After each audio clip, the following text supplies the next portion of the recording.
तो now will be talking about the failure of the classical model of the atom, कि ये जो classical model था, जो हम कह रहे थे कि इलेक्ट्रॉन न्यूक्लियस के अराउंड जिस तरह से प्लैनेट सन के अराउंड मूव करता है इसी तरह से है, तो ये मॉडल लेके हम चले थे एटम का, लेकिन ये पूरी तरह फेल हो जाता है। क्यों फेल होता है ये हम अब डिस्कस करने वाले हैं।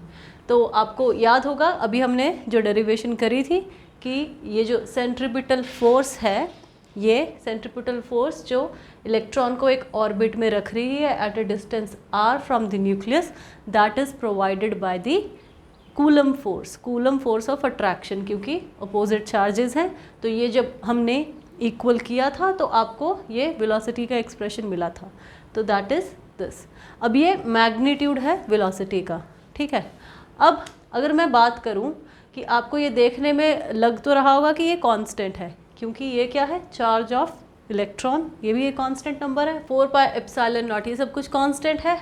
मास ऑफ इलेक्ट्रॉन ये भी कांस्टेंट है, और जो r है रेडियस, अगर आप इसको एट अ डिस्टेंस r रख रहे हो तो वो भी आपने फिक्स कर दिया कि इस पर्टिकुलर रेडियस, इस पर्टिकुलर डिस्टेंस पे ही ये मूव कर रहा है, ठीक है। तो आपको कायदे से देखने में लग रहा है कि एक पर्टिकुलर कांस्टेंट r के लिए ये वेलोसिटी कांस्टेंट होनी चाहिए, और ज़्यादा से ज़्यादा अगर ये r बढ़ता जा रहा है तो ये वेलोसिटी आपको इस एक्सप्रेशन में उस अकॉर्डिंग मिलती जाएगी, ठीक है। तो आप बेसिकली कह रहे हो कि एक पर्टिकुलर ऑर्बिट के लिए ये v कांस्टेंट है, लेकिन आप लोग जानते हैं ये वेलोसिटी का मैग्नीट्यूड है। वेलोसिटी एक वेक्टर है, ठीक है, स्केलर नहीं है। तो being a vector it has direction as well as magnitude as well as direction. तो मैग्नीट्यूड तो आपका ये है, अब डायरेक्शन जो है, direction every now and then change हो रही है। कैसे? in accordance with the motion, the electron has to move in a circular orbit। Electron को इस सर्कुलर ऑर्बिट में हमेशा रखने के लिए जो वेलोसिटी की हर पॉइंट पर डायरेक्शन है वो चेंज हो रही है, देख रहे हैं, ऐसे ऐसे। तो एट अ पॉइंट क्या होगी, along the tangent to this circle, at a certain instant of time it will be always tangent to this circle। इस तरह से every now and then velocity change हो रही है, तो वेलोसिटी वेक्टर चेंज हो रहा है। तो एक्सेलरेशन आप किस चीज़ को मानते हैं कि टाइम के साथ वेलोसिटी वेक्टर का चेंज होना। अब वेक्टर का चेंज होना इन टर्म्स ऑफ मैग्नीट्यूड, वो भी एक्सेलरेशन होगा। अगर आप मैग्नीट्यूड को कांस्टेंट मान रहे हो फॉर अ पर्टिकुलर रेडियस, तो डायरेक्शन तो फिर भी चेंज हो रही है। तो if the direction is changing, even if the direction is changing, that also means कि एक्सेलरेशन हो रहा है। तो एक्सेलरेशन 3 केस में हो रहा है। अगर मैग्नीट्यूड चेंज होता है वेलोसिटी का तो भी एक्सेलरेशन है, अगर डायरेक्शन चेंज होती है as in this case magnitude constant है तो भी एक्सेलरेशन है, एंड अगर both magnitude as well as direction is changing तो भी ये एक्सेलरेशन है। यहाँ तक अगर आपको क्लियर है तो आप मेरी बात से एग्री करोगे कि electron while moving in a circular orbit like this it is accelerate कर रहा है। अब बात यहाँ से आगे और बढ़ती है, कैसे कि जो इलेक्ट्रोमैग्नेटिक थ्योरी है, according to this theory accelerated electric charges they radiate energy in the form of electromagnetic waves. Electromagnetic theory क्या कहती है कि अगर कोई भी चार्ज अगर एक्सेलरेट कर रहा है, अगर ऐसा हो रहा है तो वो इलेक्ट्रोमैग्नेटिक एनर्जी, तो वो इलेक्ट्रोमैग्नेटिक वेव्स प्रोड्यूस करता है, एमिट करता है, ठीक है। तो where does this energy come from? This energy of this electromagnetic wave comes at the expense of the energy of the accelerated charge। Energy can neither be created nor be destroyed। अगर किसी जगह नई energy produce हो रही है, इसका मतलब कि जो पुरानी चीज़ सिस्टम में थी उसने अपने आप को थोड़ा सा ख़त्म करके, उसने अपनी एनर्जी ख़त्म करके ये चीज़ जितनी ख़त्म करी उतनी इसको प्रोवाइड करवाई। This energy comes at the cost of the accelerated electric charge. तो इसका सीधा क्या मतलब है कि इलेक्ट्रॉन अगर ये एक्सेलरेट कर रहा है और ये चीज़ होनी ही होनी है, तो ये जो ऑर्बिट है ये स्टेबल नहीं रह सकती। क्यों नहीं रह सकती? क्योंकि अगर इसका एक्सेलरेशन हो रहा है तो इसने इसको रेडिएट करना है, energy in the form of electromagnetic waves. और ऐसा करने में अगर इसने ये कॉन्टीन्यूसली करते जाना है, क्योंकि कॉन्टीन्यूस एक्सेलरेशन हो रहा है, तो ये कॉन्टीन्यूसली एनर्जी भी लूज़ कर रहा है इन the form of electromagnetic waves. और ये जो रेडियस है, इससे क्या होगा कि ये जो रेडियस है, अगर ये यहाँ से चला, इसने कायदे से तो इसके अराउंड घूमना था, लेकिन सिंस दिस इज़ हैपनिंग तो इसकी एनर्जी कॉन्टीन्यूसली लूज होती जा रही है। And what will happen eventually, ये जो है electron with in a fraction of seconds इस न्यूक्लियस के अंदर ये मर्ज हो जाएगा, ये स्पायरल हो जाएगा इसके अंदर। This is a spiral of death कि with in a fraction of seconds इसको तो फिर इसके अंदर ही मिल जाना चाहिए कि ये फॉल कर गया न्यूक्लियस के अंदर। तो कहाँ गया रेडियस, कहाँ गई स्टेबिलिटी। तो जो बेसिक प्रॉब्लम यहाँ पे, जो मेजर ड्रॉबैक इस मॉडल की थी वो क्या है कि स्टेबिलिटी। ये मॉडल सही तभी होता कि अगर ये एटम्स को पूरी तरह से अच्छे से एक्सप्लेन कर पाता। एटम्स आपने देखा होगा, एटम्स स्टेबल होते हैं, ठीक है, एटम्स दिखते नहीं हैं, एटम्स ऐसे स्टेबल होते हैं। अगर आप ये चीज़ कह रहे हो, इस थ्योरी से ये चीज़ प्रिडिक्ट हो रही है एंड में, तो आपको लगता है कि एटम कोई दिख भी सकता है आपको, ये चीज़ तो इसको स्टेबल ही नहीं होने दे रही। इलेक्ट्रॉन की ऑर्बिट ही स्टेबल नहीं है और एटम का कोई वजूद ही नहीं रहा इसमें। तो ये जो प्रॉब्लम है यहाँ पे क्या है कि हमने बेसिकली क्या करना है, जो ऑर्बिट है उसको स्टेबल रखना है। तो stability of the orbit is a major problem, ठीक है। तो ये चीज़ यहाँ फेल हो गई। अब हम थोड़ी सी बात करेंगे इसके बारे में। अब मैंने ये स्टेटमेंट दे दी, लेकिन बहुत से लोग इस चीज़ को विजुअलाइज या अंडरस्टैंड नहीं कर पा रहे होंगे कि accelerated electric charge energy in the form of electromagnetic waves कैसे रेडिएट करता है। ये क्वेश्चन आपके दिमाग में आना चाहिए। मैंने तो स्टेटमेंट दे दी, ठीक है, ऐसा होता आपने मान लिया, लेकिन ऐसा कैसे हो रहा है ये अब हम डिस्कस करेंगे। तो ऑसिलेटिंग चार्ज, अगर चार्ज है ऑसिलेट अगर कर रहा है तो इसका मतलब आप मानते हो उसका एक्सेलरेशन हो रहा है। अगर मैं कोई चार्ज कहूँ, अब मैं इस चीज़ को यहाँ एक्सप्लेन कर रही हूँ, अगर ऑसिलेटिंग चार्ज है इसका मतलब उसका एक्सेलरेशन हो रहा है, ये चीज़ मानते हो। अगर कोई चार्ज है, ठीक है, सपोज ये अप डाउन ही मूव कर रहा है पीरियोडिकली, अप और डाउन, ठीक है, तो यहाँ पे इसकी वेलोसिटी 0 होनी चाहिए एक्सट्रीम पॉइंट पे, मिडल में होनी चाहिए सबसे ज़्यादा, फिर इसके बाद यहाँ 0। इस तरह से ही ये ऐसे ऐसे ऊपर नीचे ऑसिलेट कर रहा है। और अगर ये ऑसिलेट कर रहा है इसका मतलब इसकी एक्सेलरेशन भी हो रही है। क्यों? क्योंकि मैंने यहाँ पे बताया आपको वेलोसिटी अगर यहाँ 0 है, यहाँ मैक्सिमम है, यहाँ फिर 0 हो रही है, तो एक तो मैग्नीट्यूड बदल रहा है, मैग्नीट्यूड बदल रहा है, यही चीज़ काफ़ी है कि मैं कह दूँ एक्सेलरेशन हो रहा है। दूसरा, उसके बाद पीरियोडिकली इसकी डायरेक्शन भी चेंज हो रही है वेलोसिटी की, एक बार यहाँ फिर यहाँ फिर यहाँ फिर यहाँ, तो भी एक्सेलरेशन हो रहा है। तो this is the case where both magnitude as well as direction of velocity is changing. तो you can say that the oscillating charge is accelerating. अब इससे क्या होता है, ऑसिलेटिंग चार्ज से ऑसिलेटिंग इलेक्ट्रिक फील्ड प्रोड्यूस होती है। ये भी अभी मैं दिखाऊंगी, अभी आप मान लो कि मैं सही बोल रही हूँ, ठीक है। ऑसिलेटिंग चार्ज से होएगी oscillating electric field. Electric field तो जानते ही होंगे, दो चार्जेस के बीच में फील्ड ऐसे से, ठीक है। अब ऑसिलेटिंग इलेक्ट्रिक फील्ड से आगे क्या प्रोड्यूस होगी, oscillating magnetic field. Oscillating magnetic field फिर से ऑसिलेटिंग इलेक्ट्रिक फील्ड जनरेट कर रही है और इससे फिर से वही हो रहा है। और ये जो चीज़ है ये आगे आगे कंटिन्यू ही होती जा रही है। ये इसको कर रहा है, ये इसको कर रहा है, इसको कर रहा है, इसको कर रहा है। तो एक तरह से ये both electric field and magnetic field जो ऑसिलेटिंग फील्ड्स हैं, these are regenerating each other. और this process of regeneration of both electric and magnetic field by one another, ये क्या कर सकती है, ये क्या कर रही है, इलेक्ट्रोमैग्नेटिक वेव को आगे प्रोपोगेट कर रहा है, प्रोपोगेट करवा रही है। And this wave radiates with the speed of light, ठीक है, रोशनी की रफ्तार से ये वेव आगे को बढ़ रही है, ठीक है। अब अगर मैं बात करूं कि डायरेक्शन क्या होगी, प्रोपोगेट तो कर रही है पर इसकी डायरेक्शन क्या होगी, तो direction will be perpendicular to both electric and magnetic field. जो ऑसिलेटिंग इलेक्ट्रिक फील्ड है और ऑसिलेटिंग मैग्नेटिक फील्ड है, इन दोनों के परपेंडिकुलर होगी डायरेक्शन ऑफ इलेक्ट्रोमैग्नेटिक वेव। जिस डायरेक्शन में इसने प्रोपोगेट करना है वो डायरेक्शन इन दोनों की डायरेक्शन के परपेंडिकुलर होगी और दूसरी चीज़ क्या है कि इन दोनों की भी डायरेक्शन एक दूसरे के परपेंडिकुलर होगी, ये इन दोनों के और ये दोनों भी आपस में।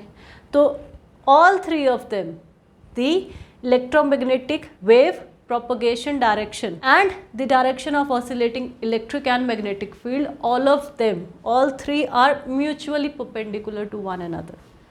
ये होगी डायरेक्शन। और सेकेंड चीज़ क्या है, फ्रिक्वेंसी ऑफ इलेक्ट्रोमैग्नेटिक वेव।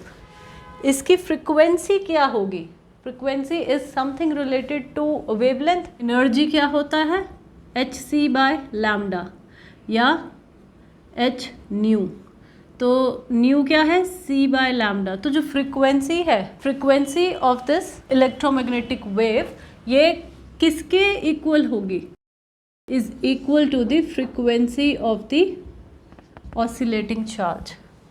ठीक है, इसकी जो ऑसिलेटिंग चार्ज की जो फ्रिक्वेंसी है वही फ्रिक्वेंसी होगी इलेक्ट्रोमैग्नेटिक वेव की। तो जितनी फ्रिक्वेंसी से ये ऑसिलेट कर रहा है उतनी फ्रिक्वेंसी से ये वेव आगे को बढ़ रही है इस डायरेक्शन में। ठीक है, अब हमने ये जो राम कहानी बताई है इसको हम विजुअलाइज भी करेंगे आगे। ठीक है, अब next question is that from where does the energy of propagating electromagnetic wave come from. ये प्रोपगेट तो कर रही है, इसकी एनर्जी कहाँ से आती है। As I already discussed with you कि इसकी एनर्जी आती है from the energy of the oscillating charge at the cost of this. ये अपनी एनर्जी उतनी खोता रहता है इसको प्रोड्यूस करने के चक्कर में। इसको प्रोड्यूस करने के लिए इसकी एनर्जी जो है वो उतनी ही है जितनी ये लूज़ करता जा रहा है कॉन्टीन्यूसली। ठीक है, तभी हमने ये कहा ये फॉल कर गया इसके अंदर, तो ये हो गया इससे। अब इस चीज़ को विजुअलाइज हम करना चाहते हैं, ऑसिलेटिंग चार्ज लेना पड़ेगा। मैं आपको पूरी की पूरी ये दिखाऊंगी कि इससे ये कैसे बनता है, फिर ये कैसे बनती है और इसकी डायरेक्शन क्या आती है। ये बहुत सारी टेक्स्ट बुक्स में ये चीज़ डिस्कस नहीं होती। ठीक है, आपको सीधा बता दिया जाता है ये चीज़ ऐसे है, या आपको मैथमेटिकल डेरिवेशंस में उलझा दिया जाता है, लेकिन यहाँ पे आपको मैं थोड़ा सा विजुअलाइज करवाऊँगी कि ये बनती कैसे हैं। ठीक है, अब कंसीडर करना आपने एन ऑसिलेटिंग इलेक्ट्रिक डायपोल। आपने यहाँ पे ऑसिलेटिंग चार्ज लेना है तो मैंने इलेक्ट्रिक डायपोल ले लिया। डायपोल मतलब दो चार्जेस ले लिए, पॉजिटिव और negative, placed at some distance, ये डायपोल बन गया। अब चार्ज लेना मैंने दो ले लिए। मैंने ये क्यों लिया है, परफेक्टली साइनसॉइडल आपको इलेक्ट्रोमैग्नेटिक वेव इसमें से प्रोड्यूस होगी अगर आप डायपोल का ऑसिलेशन लेंगे। तो इससे आपको जो मैंने पिछली वीडियो में डिस्कस किया था कि how transmitting antenna produces radio waves, उसकी फंक्शनिंग भी आपको इससे क्लियर हो जाएगी कि एक एंटेना कैसे radio waves are form of electromagnetic radiation. ठीक है, तो वो कैसे जनरेट करता है यहाँ से वो भी क्लियर हो जाएगी। तो पिछली वीडियो का लिंक आपके डिस्क्रिप्शन बॉक्स में है, अगर आपने वो वीडियो देखी होगी तो आप इससे कनेक्ट कर पाएंगे। ठीक है, तो consider N oscillating electric dipole. तो अब अगर ये ऑसिलेट कर रहा है, ठीक है, तो ऑसिलेट अगर कर रहा है तो कुछ टाइम बाद ये पॉजिटिव चार्ज यहाँ आ जाएगा और नेगेटिव यहाँ, थोड़े टाइम बाद क्या हो जाएंगे और पास आ जाएंगे और फिर एक पॉइंट पे ओवरलैप कर जाएंगे। ठीक है, और उसके बाद फिर नेगेटिव चार्ज दूर चला जाएगा, पॉजिटिव चार्ज की ये डायरेक्शन आ जाएगी, फिर ये यहाँ तक हो जाएंगे, फिर ये इस तरफ मूव करेंगे। तो ये चीज़ आप समझ पा रहे हो कि ये एक ही जगह ऐसे ऐसे हो रहा है। ये तो मैंने आपको ड्रॉ करके दिखाया है, तो एक ही जगह इस तरह से। अब यहाँ पे एट द एक्सट्रीम पॉइंट्स आप मानते हो कि इसकी वेलोसिटी, जो चार्जेस की वेलोसिटी होगी एट द एक्सट्रीम पॉइंट्स, चाहे ये जब आता है यहाँ पे चाहे नेगेटिव चार्ज आता है, तो ये वेलोसिटी होगी ज़ीरो। और मिडल में क्या होगी, सेंट्रल पोजीशन पे जब यहाँ ओवरलैप करते हैं वहाँ पे इन दोनों की वेलोसिटी होगी मैक्सिमम, उसके बाद फिर से ज़ीरो, क्योंकि ये एक तरह से इस वे में ऑसिलेट हो रहा है चार्ज। दोनों चार्जेस इस वे में ऑसिलेट हो रहे हैं क्योंकि यहाँ से इसको रुक के फिर पीछे आना है। तो जब ये बीच में आएगा इसकी स्पीड होगी सबसे ज़्यादा, वेलोसिटी सबसे ज़्यादा, फिर उसके बाद फिर इसको यहाँ रुकना है। तो इस तरह से अगर आप देखें तो ये केस क्या है, कॉन्टीन्यूअस एक्सेलरेशन एंड डिसेलरेशन का। आप वेलोसिटी ज़ीरो से जब यहाँ पे पहुँच रहे हैं तो आप तेज़ रफ्तार से, जब एक्सेलरेशन है dv/dt, तो यहाँ पे वो हो रही है, उसके बाद ज़्यादा मैक्सिमम वेलोसिटी से आपको ज़ीरो पे जाना है, तो वो कैसे होगे, आप डिसेलरेट करेंगे, तो फिर से यहाँ से एक्सेलरेट करेंगे, फिर से यहाँ डिसेलरेट करेंगे। इस तरह से अगर आप इसको इमेजिन करोगे, ये एक ऑसिलेटिंग इलेक्ट्रिक डायपोल है। ठीक है, अब अगर मैं ये वाला पॉइंट कंसिडर करूं, ये वाला जहाँ पे वेलोसिटी अभी एंड पॉइंट्स पे दोनों के ज़ीरो है, इस पोजीशन से अगर मैं स्टार्ट करूं तो ये डायपोल की पोजीशन ये रही। तो ये जो अगर मैंने पोजीशन ली तो इलेक्ट्रिक फील्ड लाइंस की अगर मैं बात करूं तो वो क्या होगी, from positive towards the negative charge, इस तरह से। अगर दो चार्जेस हैं तो इलेक्ट्रिक फील्ड की आपको डायरेक्शन पता होगी, from positive to negative charge, इस तरह से होगी। अब चीज़ें सिंपल बनाने के लिए आपने क्या कंसिडर करना है, मैंने वन सच इलेक्ट्रिक फील्ड को लेके आगे फर्दर स्टडी करना है कि इसकी शेप कैसी होगी। ठीक है, अब सपोज करो मैं इसकी बात कर रही हूँ, मैंने इन सब में से ये फील्ड लाइन, ये इलेक्ट्रिक फील्ड लाइन ली और इसको मैं आगे एनालाइज कर रही हूँ। ठीक है, तो सबसे पहली जो पोजीशन थी जहाँ पे वेलोसिटी ज़ीरो है, ठीक है, तो इलेक्ट्रिक फील्ड लाइन की शेप थी ये। अब इसके बाद क्या होगा, थोड़े टाइम बाद पॉजिटिव चार्ज थोड़ा सा आगे मूव करेगा और सिमिलरली नेगेटिव चार्ज भी, तो आपको जो कॉन्फ़िगरेशन मिलेगी कुछ इस तरह की होगी। ठीक है, अब जो इलेक्ट्रिक फील्ड लाइन है, अगर आप ध्यान से देखो तो जो फील्ड लाइन है वो कायदे से तो आपको ये मिलनी चाहिए एक्सपेक्टेड, जो आप सिमेट्रिक सी देख रहे हो कि पॉजिटिव से नेगेटिव, लेकिन जो आपको मिलता है एक्चुअल फील्ड जो आपको मिलती है वो इस तरह से होती है, जहाँ पे यहाँ पे थोड़ा सा बेंड देख रहे हैं, ये किंक, थोड़ा सा किंक आता है। वो क्यों आता है, क्योंकि एक्सेलरेटिंग और decelerating charges they produce deformed, थोड़ी सी डिफॉर्म्ड इलेक्ट्रिक फील्ड्स। वाई, क्योंकि जो न्यू फील्ड है that can not keep up with the old field. तो होता क्या है कि accelerating and decelerating charges they produce kinks in the electric field, थोड़ी सी डिफॉर्मेशन सी आ जाती है शेप में इलेक्ट्रिक फील्ड की। क्योंकि इसको आप सिंपल वर्ड्स में ऐसे समझ सकते हो कि जो न्यू फील्ड है, न्यू फील्ड जो है वो बहुत अच्छे से एडजस्ट नहीं हो पाती पुरानी फील्ड से, क्योंकि ये चार्ज कॉन्टीन्यूसली मूव कर रहे हैं। तो ये जो शेप है इसकी, ये थोड़ी सी एक्सेलरेशन और डिसेलरेशन होने की वजह से चार्जेस की ये थोड़ी सी डिफॉर्म सी हो जाती है, and as a result of this kinks are produced. ठीक है, तो और ये जो किंक है ये आप मान के चलिए कि ये कॉन्टीन्यूसली आते ही जाएंगे।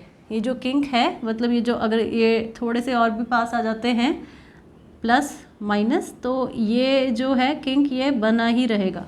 और क्योंकि these charges are continuously accelerating and decelerating, तो ये जो किंक है ये भी कॉन्टीन्यूसली आप देखते जाएंगे। ठीक है, ये किंक मेंटेन्ड ही रहेगा। जब आगे वाली कॉन्फ़िगरेशन होएगी जो इसमें जिसमें ये दोनों और पास होंगे, तो वो किंक भी उसी तरह से पॉजिटिव से नेगेटिव में थोड़ा सा टुवर्ड्स दी एंड डिफॉर्म्ड आगे आगे होता जाएगा कॉन्टिन्यूस। तो एक स्टेज पे आप मानते हो कि जब पॉजिटिव और नेगेटिव चार्ज बीच में आ जाते हैं, ओवरलैप करते हैं, जहाँ दोनों की वेलोसिटी मैक्सिमम है, तो उस केस में क्या होगा कि ये जो किंक है ये आपस में ये दोनों के मर्ज कर जाएंगे। ठीक है, तो आपको इस तरह की शेप मिलेगी और उसके बाद क्या होगा, ये डिटैच हो जाएगी। इस पॉइंट पे अगर आप देखोगे एक पॉइंट पे इलेक्ट्रिक फील्ड दोनों की डायरेक्शंस एक दूसरे को कैंसिल भी कर रही हैं, ऊपर से नीचे। अब तब तक ही थी जब तक ये पॉजिटिव चार्ज ऊपर था, अब ये स्टेज है जब नेगेटिव चार्ज ने ऊपर जाना है और पॉजिटिव चार्ज ने नीचे जाना है। तो एक पॉइंट पे ये डिटैच होके, मतलब यहाँ पे जब ये पॉजिटिव थोड़ा सा नीचे और नेगेटिव होगा तो ये डिटैच होके आगे को जा चुकी होगी। This radiation travels outwards at a speed of light. तो डिटैच होने के बाद रेडिएट हो गई। अब ध्यान दो कि ये जो डिटैच होके गई, ये इलेक्ट्रिक फील्ड जो डिटैच होके गई, ये बिल्कुल सर्कुलर या उस तरह की एलिप्टिकल नहीं होगी, ये थोड़ी सी यहाँ से इस तरह से बेंड हुई होगी, क्योंकि यहाँ पे किंक्स थे। तो ध्यान दो ये परफेक्टली सिमेट्रिक शेप इस तरह से नहीं होगी, क्योंकि यहाँ पे किंक आया था तो ये बीच में हल्का सा बेंड होगा। यहाँ पे जो इलेक्ट्रिक फील्ड की ये जो लाइंस है, ये क्लोज लूप मैंने बताया, तो इलेक्ट्रिक फील्ड थोड़ी सी इस तरह की रेडिएट होएगी आउटवर्ड्स, और ये स्पीड ऑफ लाइट से ये बाहर की तरफ रेडिएट होती जाएगी। अब मीनवाइल ये चीज़ रुक नहीं जाएगी यहाँ पे। तो हमने स्टार्ट कहाँ से किया था कि दो चार्जेस जो कि कॉन्स्टिट्यूट कर रहे हैं एन इलेक्ट्रिक डायपोल, उसको हमने देखा कि सबसे पहले इलेक्ट्रिक फील्ड थी ये, तो उसमें से हमने ये एक फील्ड लाइन इसका केस स्टडी किया कि इसको आगे देखते हैं, जबकि यहाँ पे इस तरफ भी फील्ड होनी है और ये एक ही नहीं है, ये काफ़ी सारी है। ठीक है, उसमें से हमने एक केस लिया कि एक इलेक्ट्रिक फील्ड लाइन कैसे बिहेव कर रही है। दूसरी हमने जो शेप देखी कि वो जब थोड़ा सा डिस्टेंस मूव कर गए, ठीक है, ये ऑसिलेट हो रहा है चार्ज, तो ये यहाँ पे आपको ये चीज़ दिखी जो बेंड आया एक्चुअल फील्ड में, ठीक है। अब इस पॉइंट पे आपने देखा कि आगे जाके फील्ड डिटैच हो जाती है, ठीक है, और उसके बाद ये कंडीशन आएगी। ये कंडीशन कब, कि जब पॉजिटिव अब नीचे जाएगा और नेगेटिव ऊपर की तरफ मूव करेगा, ठीक है। एक फील्ड तो डिटैच होगी। अब ध्यान से देखो, इसकी फील्ड की डायरेक्शन यही चली आ रही है, पॉजिटिव से नेगेटिव, ठीक है। तो ये एरो आप देख रहे हो। अब ये फील्ड तो डिटैच होके आउटवर्ड्स रेडिएट हो गई। उसके बाद मीनवाइल क्या था, ये पोजीशन थी कि नेगेटिव ऊपर जा रहा है, पॉजिटिव नीचे आ रहा है। तो इसमें अब आप देखो कि इलेक्ट्रिक फील्ड की डायरेक्शन अब रहनी तो पॉजिटिव से नेगेटिव चार्ज की तरफ ही है, तो ये जो डायरेक्शन है ये चेंज हो गई। ये तो लूप से अब बाहर हो गया, ठीक है, ये आगे को रेडिएट हो गया, ठीक है। अब जो नेक्स्ट जो है, जब ये इस वाली कॉन्फ़िगरेशन में पहुँचे हैं तब फील्ड की डायरेक्शन रिवर्स हो जाएगी और ये वाला प्रोसेस फिर कंटिन्यू होगा। फिर से कंटिन्यू कब तक होगा, जब तक ये अपनी एक्सट्रीम पोजीशंस पे जहाँ तक इन्होंने जाना है वहाँ तक आके फिर ये दोबारा से आपस में आके सेंटर में नहीं हो जाते, ठीक है। ये जो डायरेक्शन है ये अब रिवर्स हो गई है और ये कब तक मेंटेन रहेगी, ये अभी हम यहाँ पे हैं, ठीक है।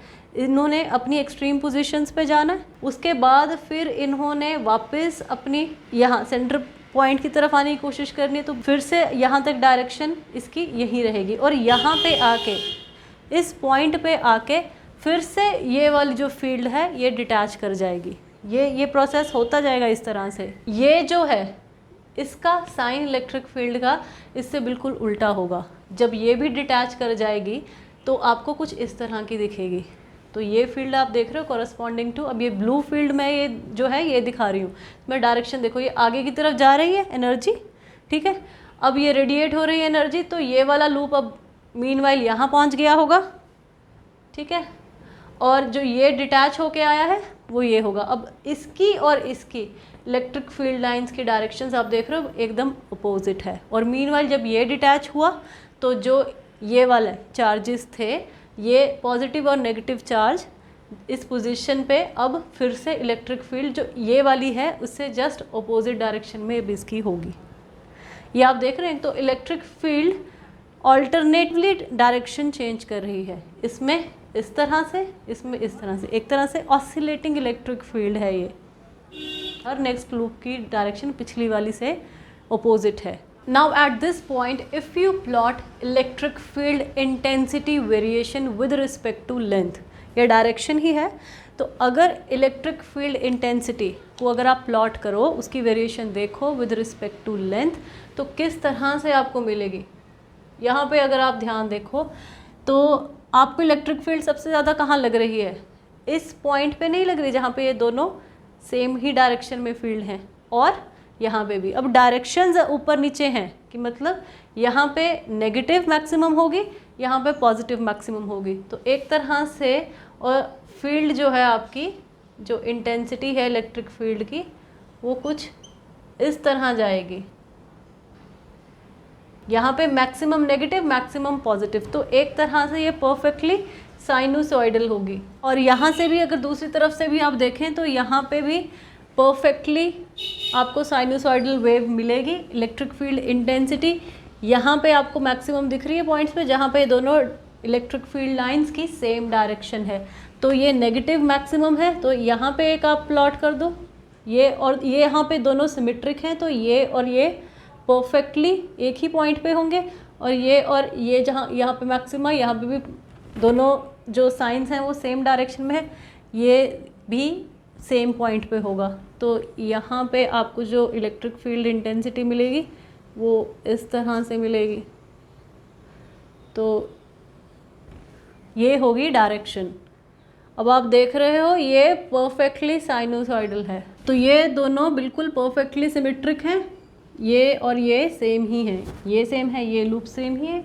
क्योंकि अगर आप देखो एक फील्ड की यहाँ पे बात करी थी, इधर इसी के जैसी एक और फील्ड भी होगी और बंच ऑफ फील्ड्स होंगी। तो आपको जैसे ग्राफिक में भी दिख रहा होगा, इधर भी पूरा ऐसे बंच बना होगा इस शेप में, और इधर भी ऐसे, और यहाँ भी इलेक्ट्रिक फील्ड लाइंस का पूरा इस डायरेक्शन में बंच होगा। दोनों ही तरफ से ऐसे निकल रही हैं, एक इस तरफ से एक इस तरफ से। अब इसमें इस डायरेक्शन में आपको और भी मिलेंगी, ठीक है।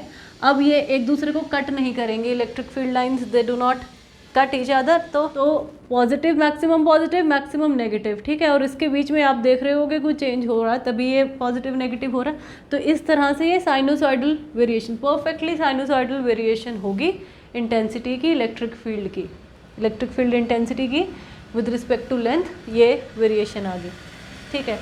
अब नेक्स्ट चीज़ क्या है, अभी आपने देखा कि ऑसिलेटिंग डायपोल से किस तरह से इलेक्ट्रिक फील्ड प्रोड्यूस हुई। अभी हमने मैग्नेटिक फील्ड की बात नहीं करी थी, लेकिन मैंने क्या आपको बोला था स्टार्टिंग में कि accelerating charges they radiate energy in the form of electromagnetic radiation, ठीक है। तो इलेक्ट्रोमैग्नेटिक रेडिएशन है तो हमें मैग्नेटिक फील्ड की भी बात करनी पड़ेगी। तो अब हम क्या डिस्कस करने वाले हैं कि एक ऑसिलेटिंग डायपोल से, जहाँ दो चार्जेस पॉजिटिव और नेगेटिव अप डाउन ऑसिलेट कर रहे हैं, तो उससे मैग्नेटिक फील्ड किस तरह से रेडिएट हो रही है। तो अगर हम दोनों को समझ पाएंगे, इलेक्ट्रिक और मैग्नेटिक फील्ड दोनों के बारे में जब हमें पता चलेगा, तभी हम कह सकते हैं कि इलेक्ट्रोमैग्नेटिक रेडिएशन निकल रही है, ठीक है। अब हम बात करेंगे मैग्नेटिक फील्ड की। तो सबसे पहले आपने कंसीडर कर लेने हैं वही दो चार्जेस पॉजिटिव और नेगेटिव, और separated by some distance r। तो ये आपका कॉन्स्टिट्यूट क्या कर रहा है, एक डायपोल, ठीक है। अब ये ऑसिलेट कर रहे हैं चार्जेस, तो ऑसिलेट अगर कर रहे हैं तो किस तरह से करें, जैसे पॉजिटिव चार्ज ऊपर है और नेगेटिव नीचे, तो कुछ टाइम बाद पॉजिटिव क्या हो जाएगा, थोड़ा और नीचे, और नेगेटिव चार्ज थोड़ा ऊपर। बीच में एक पोजीशन आएगी जहाँ पे दोनों चार्जेस ओवरलैप कर रहे हैं एक तरह से, ठीक है। ये समझने के लिए ओवरलैप कर रहे हैं, असल में आप देखेंगे कि टू सेपरेट मेटल रॉड्स होंगी, फिर क्या होगा कि नेगेटिव ऊपर चला जाएगा और पॉजिटिव नीचे। तो ये पोजीशंस, ये एक ही जगह हो रहा है इस तरह से अप डाउन। तो ये पोजीशंस मैंने आपको यहाँ पे दिखाई हुई हैं। तो ये वो वाली पोजीशन है जब पॉजिटिव और नेगेटिव चार्जेस अपने एक्सट्रीम पोजीशंस पे, जहाँ तक इन्होंने जाना है, ठीक है। तो यहाँ पे दोनों की वेलोसिटी क्या होगी, 0। उसके बाद थोड़े टाइम बाद आप क्या देखोगे कि पॉजिटिव यहाँ पे होगा, नेगेटिव कहीं यहाँ बीच में, उसके बाद ये बिल्कुल सेंटर में, ठीक है। और यहाँ पे दोनों की वेलोसिटीज़ क्या होंगी, मैक्सिमम।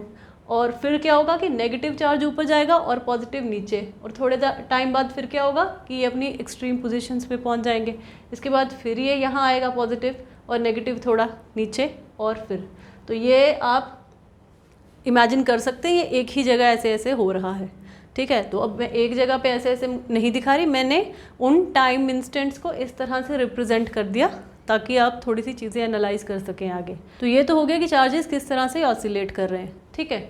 अब अगर मैं डायरेक्शन ऑफ करंट के बारे में बात करूं, direction of current by convention कौन सी लेते हैं, opposite to the direction of negative charge. अब आप ध्यान से देखो, हमने नेगेटिव चार्ज के अगर अपोजिट लेना है तो मतलब डायरेक्शन जो पॉजिटिव चार्ज की होगी उसके अलॉन्ग ही होगी डायरेक्शन ऑफ करंट। तो अगर आप देखो तो यहाँ से यहाँ जब पोजीशन, जब ये पॉजिटिव चार्ज अपनी एक्सट्रीम पॉइंट से एक तरह से नीचे गया है तब ये पोजीशन आई है, उसके बाद यहाँ मिडल से फिर ये नीचे गया है। तो मतलब यहाँ से यहाँ तक ये पॉजिटिव चार्ज की जो डायरेक्शन होगी वो नीचे की तरफ होगी, और डायरेक्शन ऑफ करंट भी इसी के अलॉन्ग होगा, नीचे होगा, ठीक है।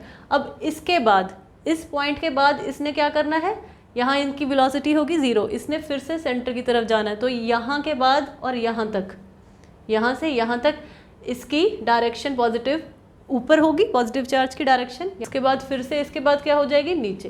तो यहाँ पे मैंने डायरेक्शन ऑफ करंट रिप्रेजेंट कर दी। अब आप देख रहे होंगे मैंने ये डॉटेड, ब्लू डॉटेड लाइंस भी 3 रिप्रेजेंट करी हैं। ये कौन से पॉइंट्स हैं, अब आप ध्यान से देखो, जब मैंने बात करी थी जैसे इलेक्ट्रिक फील्ड लाइंस की जो निकलेंगी वो किस तरह से होगी, ये दोनों तरफ होंगी और एक तरह से एक बंच निकलेगा। तो उनमें से मैंने आपको एक इलेक्ट्रिक फील्ड लाइन को कंसीडर करने को कहा था ताकि थोड़ी चीज़ें आपको विजुअलाइज करने में आसानी हो।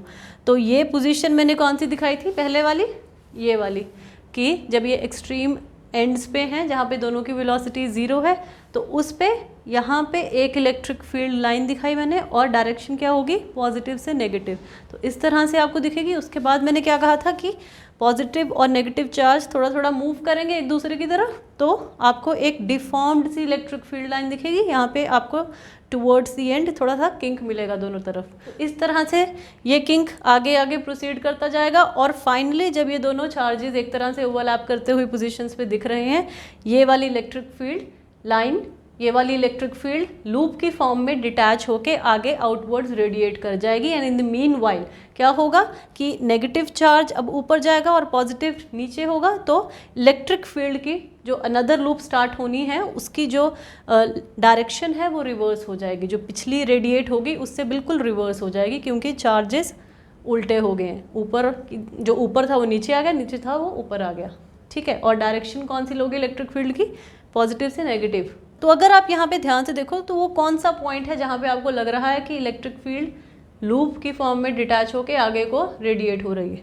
कौन सा है वो, ये वाला जहाँ पे दोनों चार्जेस ओवरलैप होते हुए दिख रहे हैं आपको, ठीक है। तो यही वो पॉइंट है जहाँ पे एक तरह से दो इलेक्ट्रिक फील्ड्स की डायरेक्शन अपोजिट होके कैंसिल हो जाएगी, ऊपर से नीचे, नीचे से ऊपर, ठीक है। तो ये लूप प्रोसीड करेगी आगे और यहाँ पे इलेक्ट्रिक फील्ड ने एक तरह से, तो इस पॉइंट पे इलेक्ट्रिक फील्ड लूप ने एक तरह से डिटैच होना है। तो ये जो मैंने डॉटेड लाइंस दिखाई हैं ये मैंने वहाँ पे दिखा दी जहाँ पे ये चार्जेस ओवरलैप होंगे और ये जो फील्ड चली आ रही है ये डिटैच होगी। तो अगर आप ध्यान से देखो, जब पॉजिटिव चार्ज ऊपर है तो इलेक्ट्रिक फील्ड लाइन की डायरेक्शन क्या होगी, पॉजिटिव से नेगेटिव चार्ज, पॉजिटिव से नेगेटिव चार्ज की तरफ। और ये जब पॉइंट होगा तब फाइनली इसने डिटैच होना है, इस तरह से आपको एक लूप मिल जाएगी, यहाँ पे इसने ब्रेक हो जाना है, ठीक है।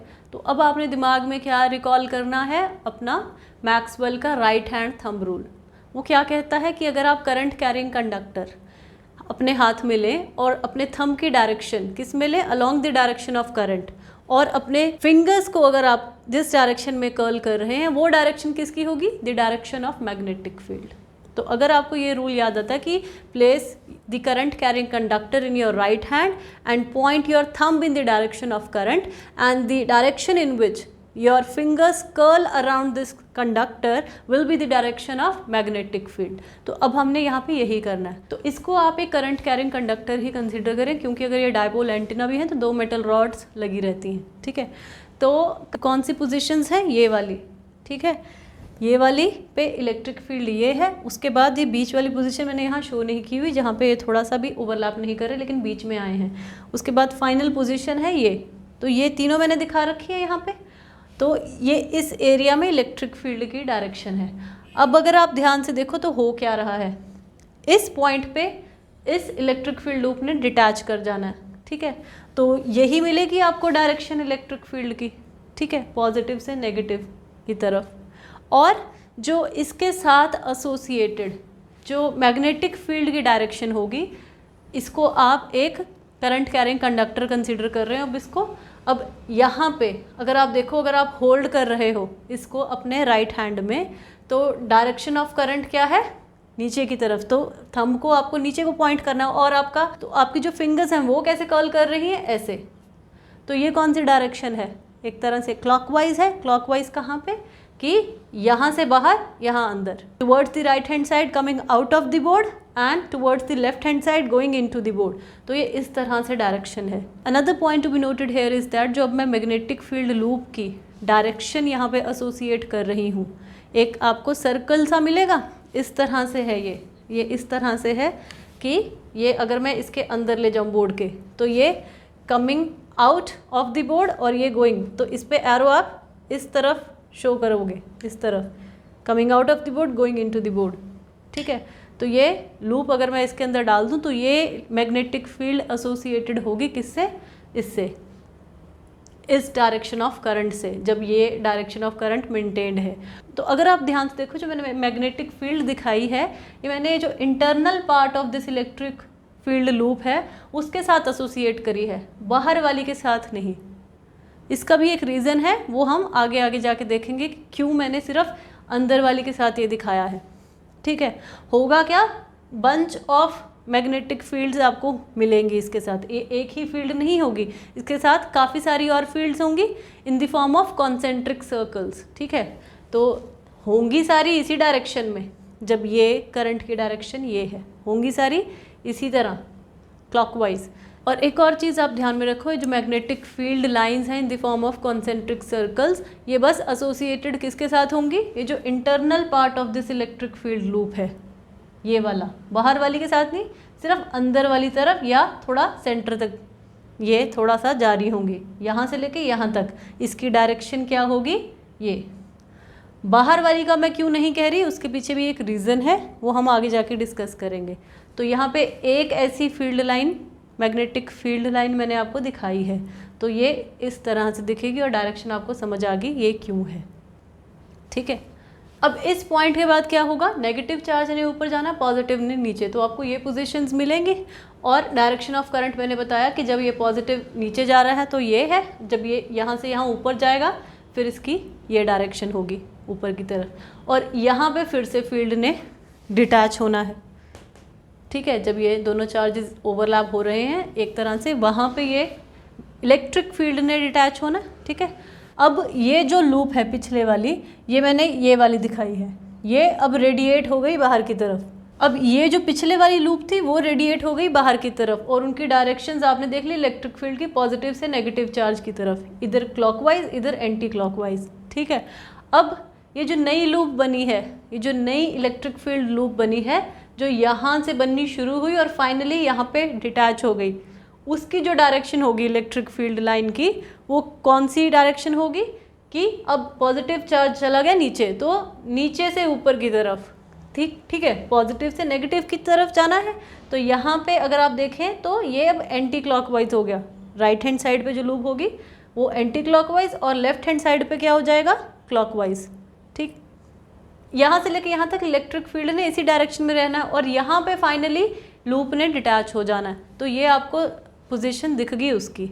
अब होगा क्या, जो पिछली मैग्नेटिक फील्ड लाइन थी, जिस तरह से ये इलेक्ट्रिक फील्ड रेडिएट हो गई आउटवर्ड्स, उसी तरह से जो मैग्नेटिक फील्ड लाइन एसोसिएटेड थी उस टाइम, ये भी रेडिएट हो चुकी कि बाहर की तरफ, इलेक्ट्रिक फील्ड के साथ मैग्नेटिक फील्ड भी रेडिएट कर रही है आउटवर्ड्स। तो ये जो चीज़ थी पुरानी वाली, वो अब रेडिएट हो चुकी है ऐसे, अब एरोज देखो वही हैं, और ये लूप अब मैंने दिखाई है ये बड़े वाली, ठीक है, ये रेडिएट हो गई इलेक्ट्रिक फील्ड के साथ, मैग्नेटिक फील्ड भी बाहर की तरफ रेडिएट हो गई, ठीक है। अब हम बात करेंगे किसकी, जो मैग्नेटिक फील्ड एसोसिएटेड होगी किससे, जो ये इंटरनल इलेक्ट्रिक फील्ड लूप है जो नई बनी है उसके साथ, ठीक है।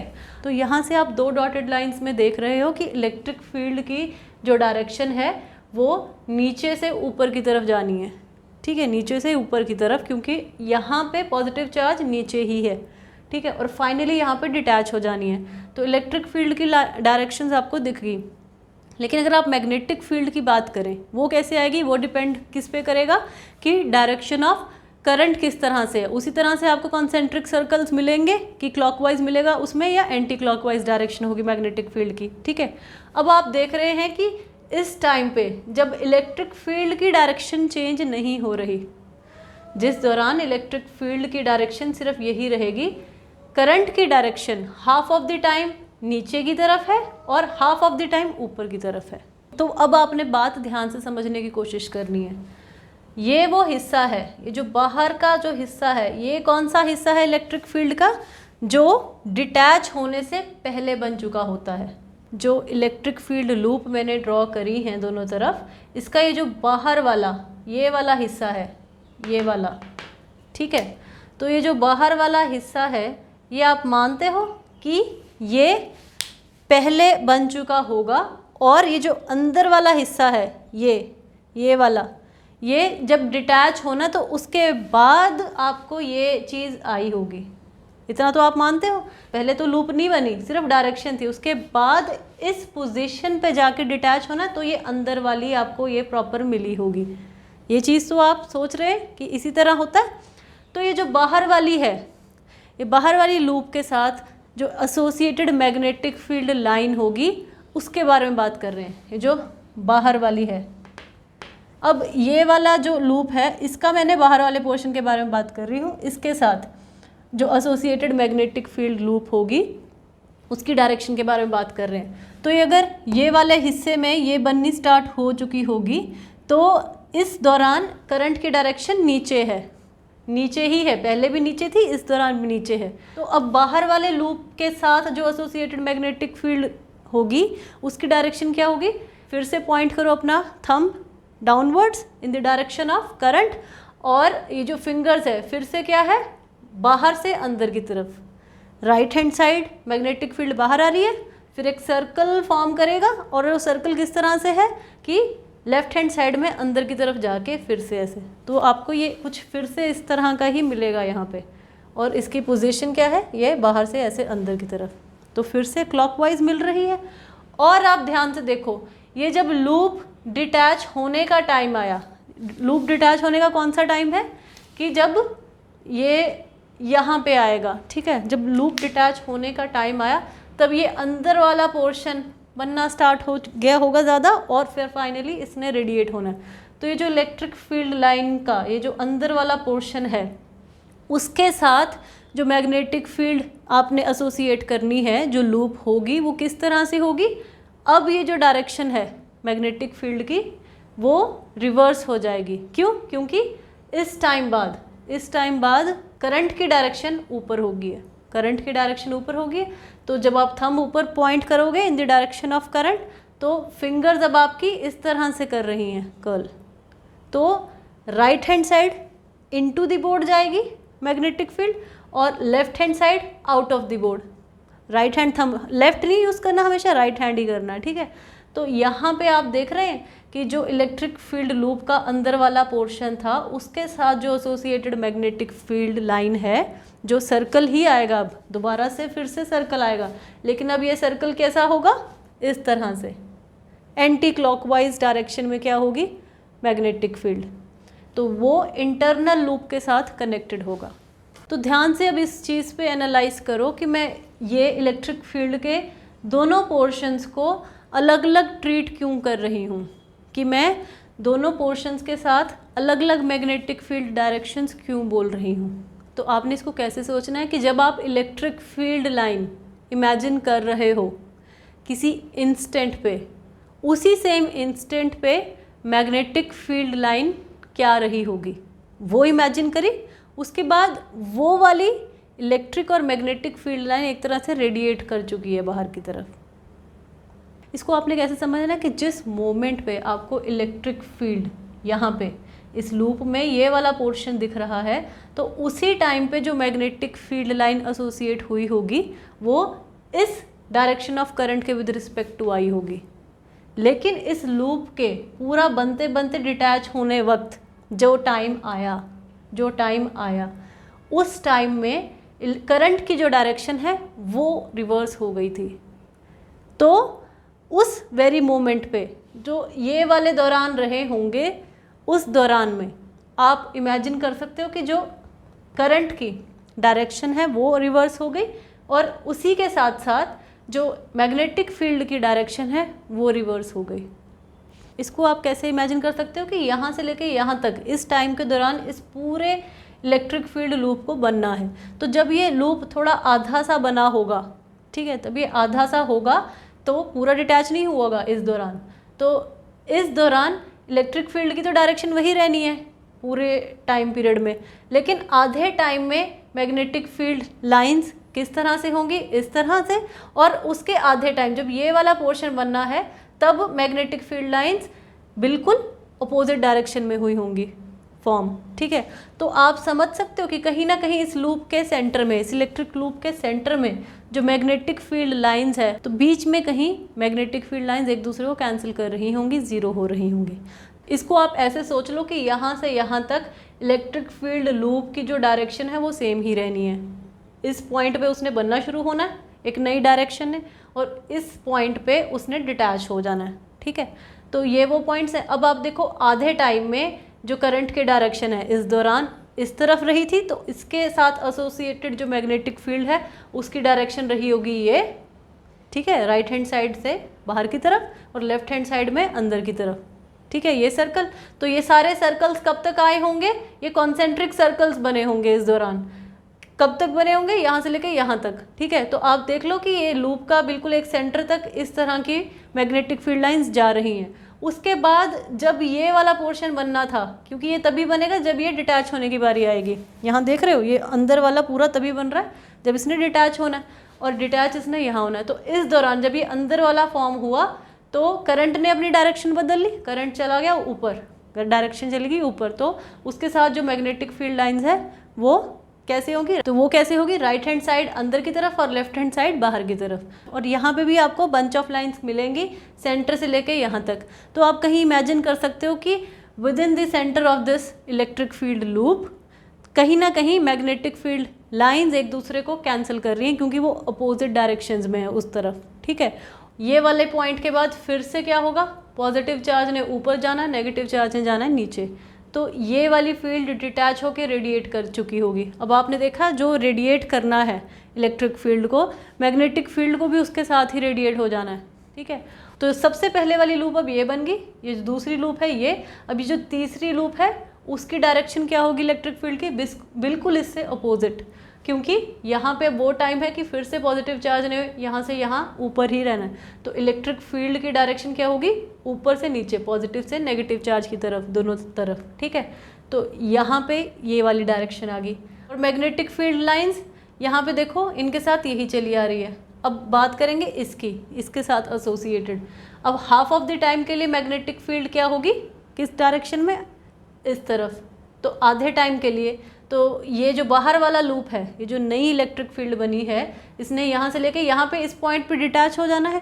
तो इस इलेक्ट्रिक फील्ड लूप का अगर बाहर वाला हिस्सा आप देखेंगे, उसके साथ एसोसिएटेड जो मैग्नेटिक फील्ड होगी इन द फॉर्म ऑफ सर्कल्स इस तरह से बनेगी। तो उसकी डायरेक्शन क्या होगी, आधा टाइम यहाँ, तो अंदर वाला पोर्शन के साथ जो एसोसिएटेड मैग्नेटिक फील्ड होगी वो कौन सी होगी कि इस दौरान करंट ने अपनी डायरेक्शन रिवर्स कर ली, तो ये बाहर से अंदर की तरफ। ठीक है, तो ये 2D में आपको इस तरह से थोड़ा सा मैंने दिखाया है कि ये सर्कल्स कॉन्सेंट्रिक किस तरह से बनेंगे। तो पिछली वाली इलेक्ट्रिक और मैग्नेटिक फील्ड दोनों रेडिएट कर जाएंगी, फिर नई बनेगी, फिर वो रेडिएट कर जाएगी, फिर ऐसी नई बनेंगी। तो इलेक्ट्रिक फील्ड के साथ जो मैग्नेटिक फील्ड की जो डायरेक्शंस हैं वो डिपेंड कर रही है कि उस इंस्टेंट पे करंट की डायरेक्शन क्या रही होगी। तो मैग्नेटिक फील्ड लाइन आ गई, तो जैसी वो बनी उसने रेडिएट कर जाना है, फिर देखना कि करंट की डायरेक्शन क्या थी।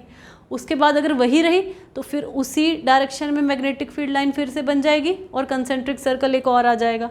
ठीक है, तो अब आपके दिमाग में थोड़ा सा आ रहा होगा कि जो मैंने पहली वाली इलेक्ट्रिक फील्ड लूप बनाई है उसमें मैंने मैग्नेटिक फील्ड की डायरेक्शन सिर्फ अंदर वाले पोर्शन में ही क्यों दिखाई, बाहर वाली क्यों नहीं दिखाई थी।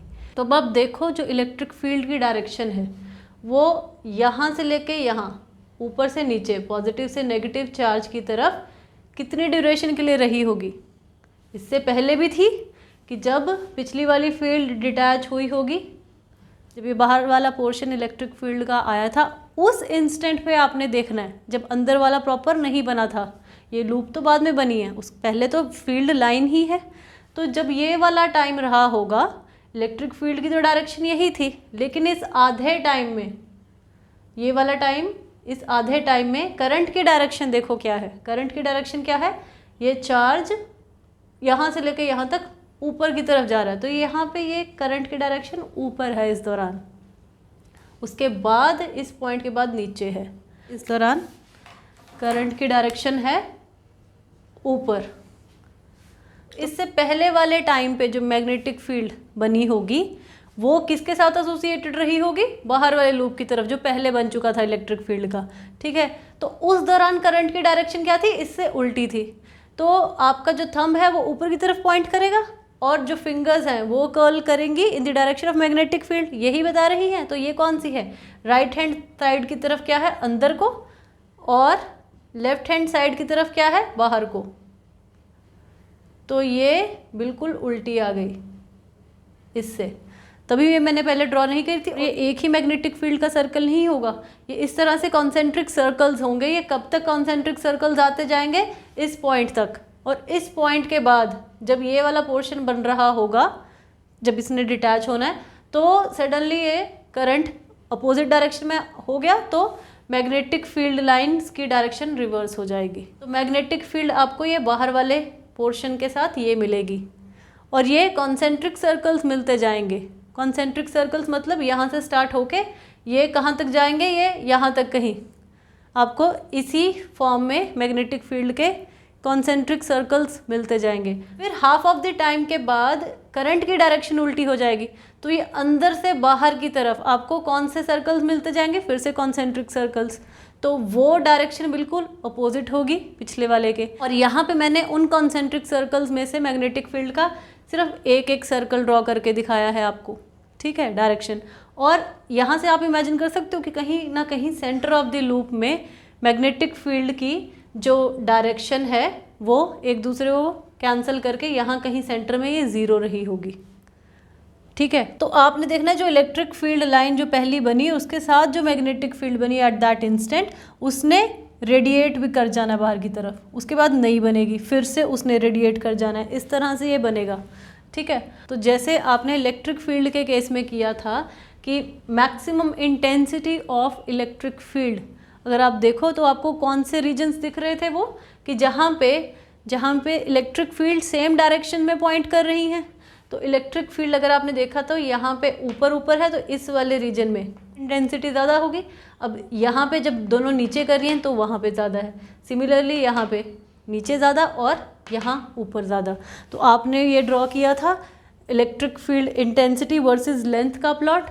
तो जहाँ पे इलेक्ट्रिक फील्ड ऊपर की तरफ थी, मैंने सेम यहीं पे बताया, तो वहाँ पे आपको मैक्सिमम दिखेगा, और जहाँ पे ये दोनों नीचे हैं वहाँ भी एक तरह से एक मैक्सिमा होगा, लेकिन डायरेक्शंस अपोजिट होंगी। इसी तरह से आपको यहाँ पे मिलेगा। तो मैंने कहा था एक परफेक्टली साइनोसॉइडल आपको इलेक्ट्रिक फील्ड दिखेगी, इलेक्ट्रिक फील्ड इंटेंसिटी, ठीक है। तो अगर मैं बात करूँ कि मैग्नेटिक फील्ड किस किस पॉइंट्स पे मैक्सिमम और मिनिमम होगी, तो मिनिमम वाला तो मैंने आपको बताया कि somewhere in the centre of the loop magnetic field zero रही होगी, क्योंकि ये कैंसिल कर रही हैं एक दूसरे को, ठीक है। वहाँ पे ये जो कॉन्सेंट्रिक सर्कल्स बन रहे हैं समवेयर एट द सेंटर, ये डायरेक्शंस एक दूसरे के अपोजिट हैं, तो वहाँ पे ज़ीरो हुई होंगी, ठीक है।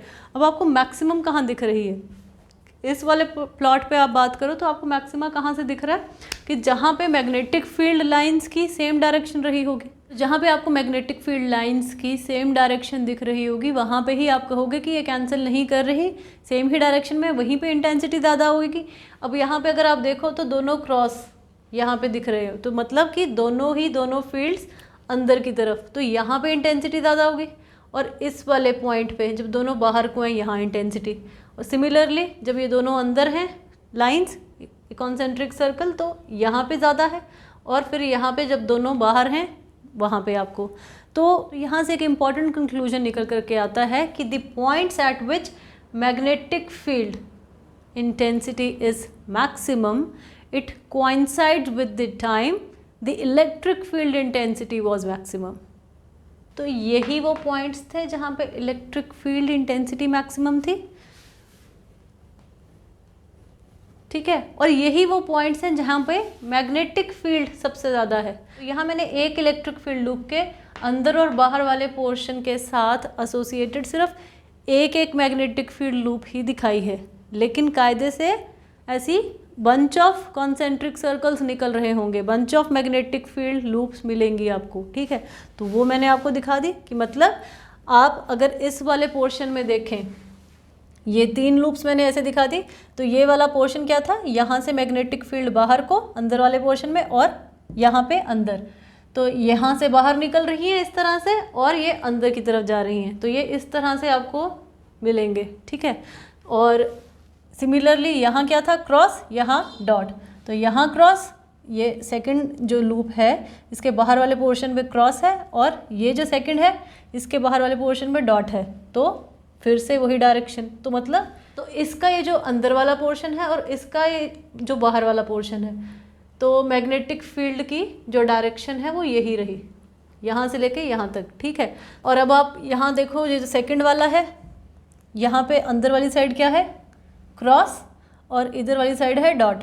इसी तरह से यहाँ पे भी डॉट और यहाँ ये क्रॉस। तो ये मैंने यहाँ पे आपको रिप्रेजेंट कर दिए इसके, और आप देख रहे हैं कि यही वो टाइम्स हैं जहाँ पे मैग्नेटिक फील्ड सेम डायरेक्शंस में, अंदर की तरफ सारी, बाहर की तरफ, अंदर की तरफ सारी, बाहर की तरफ, इस तरह से। तो यहीं पे इनकी इंटेंसिटी मैक्सिमम होगी, और इलेक्ट्रिक फील्ड लाइंस की भी यहीं पे मैक्सिमम आई थी, तो यहाँ पे देखो सेम डायरेक्शन में ऊपर की तरफ, सेम डायरेक्शन में नीचे की तरफ, इसी तरह यहाँ पे सेम डायरेक्शन में नीचे की तरफ, सेम में ऊपर की तरफ। तो यहाँ पॉइंट्स पे, तो ये बीच वाले एरियाज कौन से होंगे, जहाँ पे थोड़ी इंटरमीडिएट वैल्यूज़ रही होंगी मैग्नेटिक फील्ड की, क्योंकि मैग्नेटिक फील्ड लाइंस थोड़ी थोड़ी एक दूसरे को कैंसिल भी कर रही हैं। और बिल्कुल सेंटर में आपको मैग्नेटिक फील्ड आपको ज़ीरो मिलेगी, क्योंकि ये पॉइंट पे एग्जैक्टली कैंसिल कर रही होंगी मैग्नेटिक फील्ड जो लूप की डायरेक्शन से एक दूसरे को। और इसी सेंटर में इलेक्ट्रिक फील्ड भी ज़ीरो रही होगी, क्योंकि यहाँ से लेके यहाँ तक अगर आपने दोनों मैक्सिमा में जाना तो कहीं बीच में फील्ड ज़ीरो हुई होगी। कहने का क्या मतलब है कि इलेक्ट्रिक और मैग्नेटिक फील्ड ज़ीरो भी एक साथ हो रही हैं और मैक्सिमम वैल्यू को भी एक साथ ही पहुँच रही हैं, मैक्सिमम वैल्यू भी एक साथ ही अटेन कर रही हैं। इसका क्या मतलब है, दोनों इलेक्ट्रिक और magnetic field they are in phase with one another, zero भी एक साथ, मैक्सिमम भी एक साथ। तो अगर कोई ऑब्जर्वर यहाँ खड़ा होगा उसको क्या दिख रहा होगा कि इलेक्ट्रिक फील्ड लाइंस ऑसिलेट कर रही हैं, अप डाउन, ऊपर नीचे ऑसिलेट कर रही हैं। उसको क्या लगेगा कि इलेक्ट्रिक फील्ड लाइन इस तरह से जा रही है, ठीक है। और मैग्नेटिक फील्ड लाइन उसको क्या दिख रही होगी, लेफ्ट राइट। कभी उसे लग रहा होगा कि इस तरफ आ गई है, कभी दिख रहा होगा ऐसे, कभी ऐसे, कभी ऐसे। और दोनों फेज में है कि ज़ीरो भी एक साथ हो रही है और मैक्सिमा और मिनिमा भी। तो एक तरह से उसको कुछ इस तरह से दिखेगा। तो अगर मैं डायपोल के राइट हैंड साइड वाले पोर्शन की बात करूं, तो जब इलेक्ट्रिक फील्ड का मैक्सिमा नीचे की तरफ है तो मैग्नेटिक फील्ड क्या है, into the plane, into the white board, तो ये अंदर की तरफ है, इसका मैक्सिमा का है अंदर की तरफ।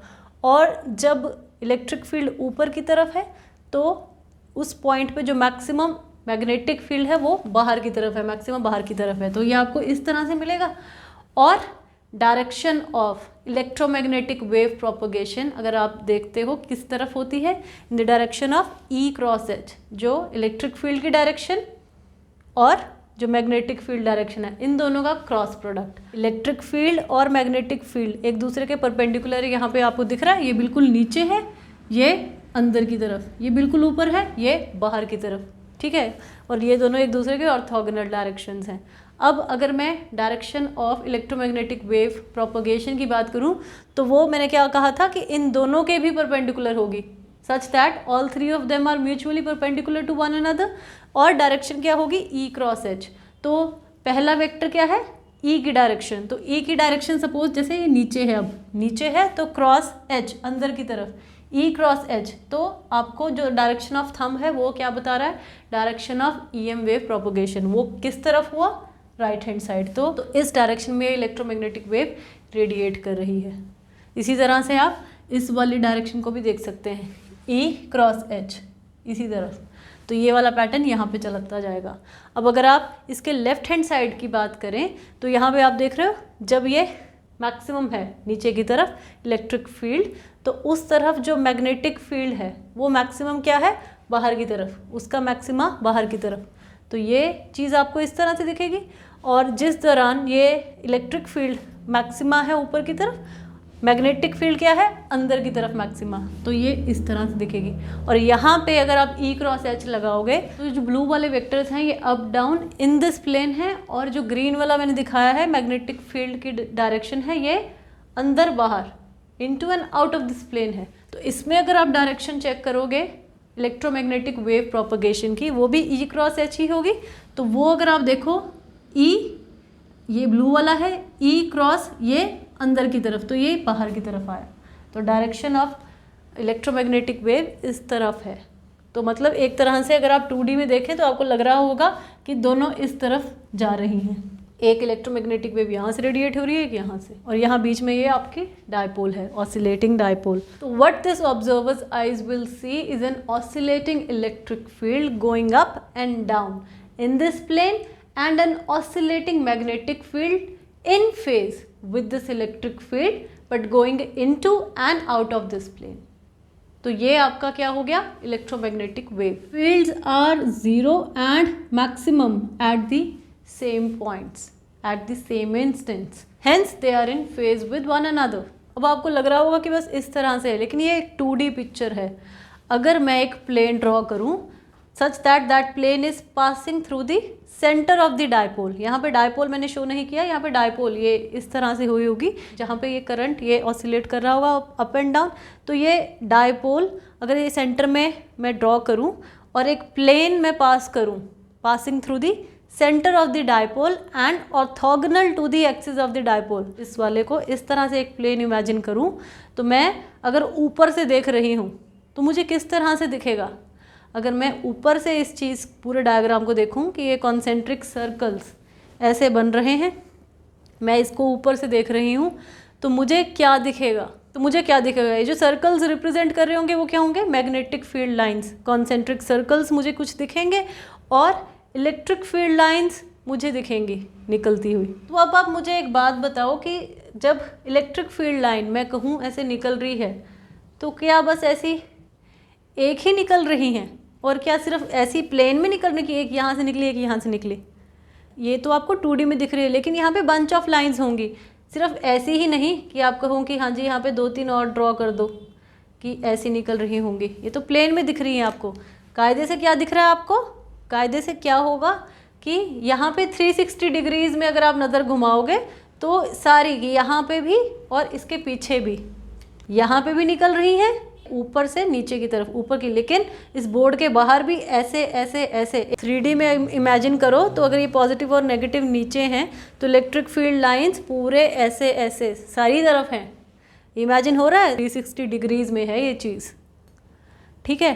तो अगर आप ध्यान दो, मैंने इस डायग्राम में वही इलेक्ट्रिक और मैग्नेटिक फील्ड लाइंस ड्रॉ कर रखी हैं जहाँ पे मैक्सिमा आता है, जहाँ पे उनका मैक्सिमा आता है कि जो वहाँ पे वो मैक्सिमम है। तो अगर आप ये पहली 2 लूप्स देखो तो यही वो रीजन है जहाँ पे इलेक्ट्रिक फील्ड इंटेंसिटी मैक्सिमम है, तो यहाँ पे सेम डायरेक्शन में। तो यही वो पॉइंट्स है जहाँ पे मैग्नेटिक फील्ड भी सबसे ज़्यादा है, क्योंकि यहाँ पे आप देखो इनकी डायरेक्शन भी सेम है, ये दोनों।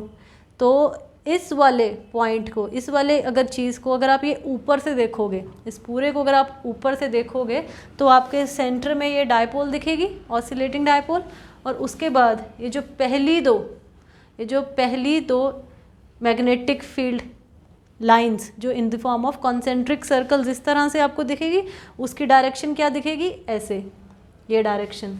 तो ये डायरेक्शन मैंने दोनों की बना दी, ठीक है। ये आपको ऊपर से दिख रही है, अगर मैंने 2D में दिखाना है ये 3D व्यू, तो आपको क्या दिखेगा कि ये दोनों लाइंस मेरी तरफ आ रही हैं। अब आप इन दोनों लूप्स की तरफ देखो तो इसके साथ जो मैग्नेटिक फील्ड लाइंस एसोसिएटेड हैं मैक्सिमम कब है, इस वाले रीजन में, ठीक है। तो ये जो 2 लूप्स हैं ये इस डायरेक्शन में है, यहाँ से इस तरह से, तो ये वाली मैंने ये 2 ड्रॉ कर दी, और उसके साथ जो एसोसिएटेड फील्ड लाइंस है उसकी अगर आप डायरेक्शन देखो तो ये वाले नीचे की तरफ है और ये भी नीचे की तरफ है, ठीक है। तो ये नीचे की अगर आप देख रहे हो तो आपको लगेगा ये अंदर की तरफ जा रही हैं, तो आपको ये दिखेगा इलेक्ट्रिक फील्ड लाइंस। अब ये जो मैंने ये मार्क किया ये इलेक्ट्रिक फील्ड लाइंस है, ग्रीन वाली मैग्नेटिक फील्ड लाइंस है। सिमिलरली ये जो लास्ट वाली लूप है अंदर की तरफ, ये कैसे जा रही है, मैग्नेटिक फील्ड इस तरह से जा रही है, ऐसे। तो ये आपको ये वाली कॉन्सेंट्रिक सर्कल ऊपर से ऐसे दिखेगा, और इलेक्ट्रिक फील्ड की डायरेक्शन क्या है, ऊपर की तरफ, तो ये बाहर को, ठीक है, आपको अपनी तरफ आता दिखेगा। तो ये अगर आप देखो तो ये रेडियल व्यू आपको दिखेगा 360 डिग्रीज़ में। तो आपको क्या दिखेगा कि इस डायपोल के, जो ऑसिलेटिंग डायपोल है, उसके अबाउट रेडियल पोजीशंस में, रेडियल डायरेक्शंस में ये इलेक्ट्रोमैग्नेटिक वेव प्रोपोगेट कर रही है चारों दिशाओं में। तो ये रेडियल डायरेक्शंस में प्रोपोगेट कर रही है, रेडियल डायरेक्शंस में with the speed of light, और इसको क्या कहते हो आप, इलेक्ट्रोमैग्नेटिक रेडिएशंस। और यहाँ पे भी आप देख सकते हैं कि ये ऑर्थोगोनल है, all 3 of them are mutually orthogonal to each other. अगर आपने इन प्लेन में ये ग्रीन वाली मैग्नेटिक फील्ड लाइंस ड्रॉ कर रखी हैं, और ये क्रॉस, ये बिल्कुल क्रॉस है, ये into and out of this plane है, तो ये इन सर्कल्स के परपेंडिकुलर है, और ये रेडियल डायरेक्शन, ये क्या है, इलेक्ट्रोमैग्नेटिक वेव, उसकी प्रोपोगेशन डायरेक्शन। तो ये सारी की सारी तीनों एक दूसरे के म्यूचुअली परपेंडिकुलर है। ये चीज़ आप यहाँ से भी देख सकते हो, यहाँ से भी देख सकते हो।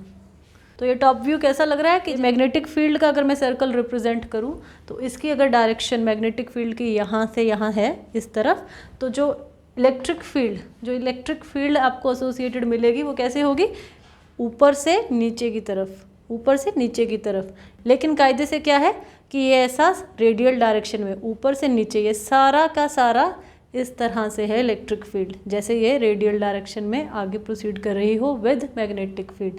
तो एक और चीज़ आपने ध्यान में रखनी है कि यहाँ पे कोई भी इलेक्ट्रिक फील्ड लाइंस आपस में एक दूसरे को कट नहीं करेंगी और मैग्नेटिक फील्ड लाइंस आपस में एक दूसरे को इंटरसेक्ट नहीं करेंगी। इसका क्या रीज़न है, क्योंकि ये इलेक्ट्रिक और मैग्नेटिक फील्ड्स दोनों क्या हैं, वेक्टर्स हैं, ठीक है। और वेक्टर्स का क्या है, मैग्नीट्यूड भी होता है, डायरेक्शन भी होती है। दो इलेक्ट्रिक फील्ड लाइंस आपस में अगर इंटरसेक्ट करती हैं, इसका क्या मतलब होगा कि उस पॉइंट पे इलेक्ट्रिक फील्ड की दो डायरेक्शंस होंगी। तो एट एनी इंस्टेंट किसी वेक्टर की एक से ज़्यादा डायरेक्शन नहीं होएगी, एक ही डायरेक्शन होगी एट अ पर्टिकुलर इंस्टेंट। तो अगर इस इंस्टेंट पे उसकी दो होगी तो वो वेक्टर कहलाने लायक नहीं रहेगा। तो ये सब कुछ हमने क्या विजुलाइज करने के लिए किया, ये स्टेटमेंट जो मैंने आपको दी थी कि how accelerating charges they radiate energy in the form of electromagnetic waves.